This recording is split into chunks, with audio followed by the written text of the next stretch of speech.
Hi, how are you? Hello, it's ready. So I've been meaning to make this video for a while. Talking is not my strong suit. I have all these like weird lumps right now. But what makes America so unique? We are watching conflicts unfold all across the Middle East and in Europe, Eastern Europe specifically. And it is really difficult for me as an American to really understand like the depth of these issues. Because to me it seems like some areas, like India, for example, I really like India, but they operate on a caste system, which is crazy. And a caste system basically means that if you're in, one of the upper castes, life is good, and if you're in the lower castes, your life basically sucks.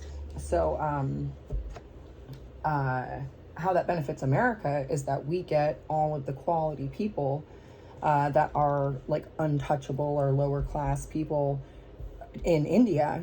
They come over here and we don't give a shit. We're not worried about someone's skin color or their hair. Because we have always been dual language and dual culture. And specifically because our country, it's Thanksgiving's coming up, right? And our country was founded and created by Native Americans. Everything that is here, the whole eastern United States, was largely occupied by American Indians, right? And like Indians call themselves Indians, white people refer to like us as natives, and it's just like, okay, like whatever. What to keep like personal things out of it, just my observation of why that makes America so special is that like, yeah, there were times where like the native population was treated horribly, but we like didn't cover it up. We didn't like hide it or lie about it. We were pretty straightforward, and as a result we have large like swaths of land that are dedicated for people of whatever tribe that they're from, that they can go and live. It's not great, it's not perfect, but it is like indigenous specific areas, right? And I don't know that we're like the first country to do that, but we did it peacefully and straightforward because we talked about it. We were like, oh shit, that was a huge fuck up. I can't believe that the whole cholera incident happened. Like, the only way to like move forward is to have all of the information, you know what I mean? And if some stuff is hidden from history, you might have those same problems happen again. Like, it's very obvious. I know people have feelings about Confederate statues, and yeah, I think it's weird to have them, but I think it's weirder to like take them down. Excuse me, like, I don't know, I have mixed feelings, and that like is not on the subject of dual language, dual culture. And like that, it's so hard to put into words like how special that is. But because our native population was so cool, so welcoming, so friendly, we started off on such a great note that any of the troubles that we had later on, and even during that period, we were able to kind of like work through them. Intermarriage happened. I think specifically when we're talking about Native Americans, there is like a larger, if I had to put a number on it, I'd say it's like 15% of Native Americans will marry outside their race, right? So they'll marry someone that is either white or black or another mixed race person and Mexican, and then they'll have kids, and and life goes on. What I'm seeing in like, I don't know much about Palestine, but it seems to me like their ideas, they're like so anti-gay, and like Israel's pretty pro-gay, and it's not like perfect. Like you open up a big can of worms when you're like protecting people that do that, but I think it's like way worse to do the alternative of just like murdering people that are gay. Like, what are you crazy? Like,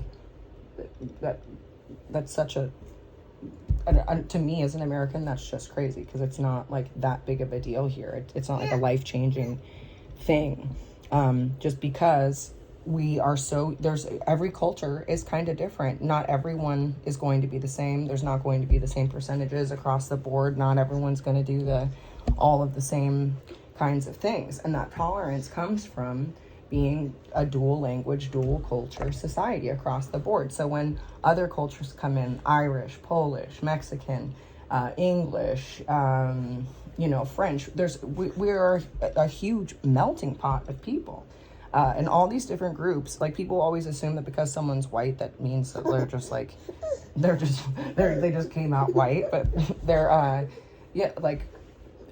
white people are so ethnically diverse, just like every other group is, so it's like there's so much that comes along with it. And particularly with American culture,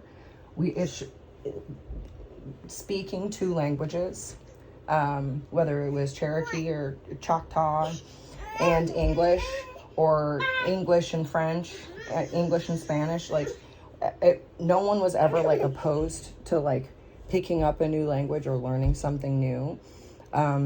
Just because like the native population set that tone, and the visitors that came after, the Europeans, the Spanish, the French, the English, whoever else ended up pulling up, they did as the natives did. They had that philosophy, okay, when you're in Rome, you do as the Romans do.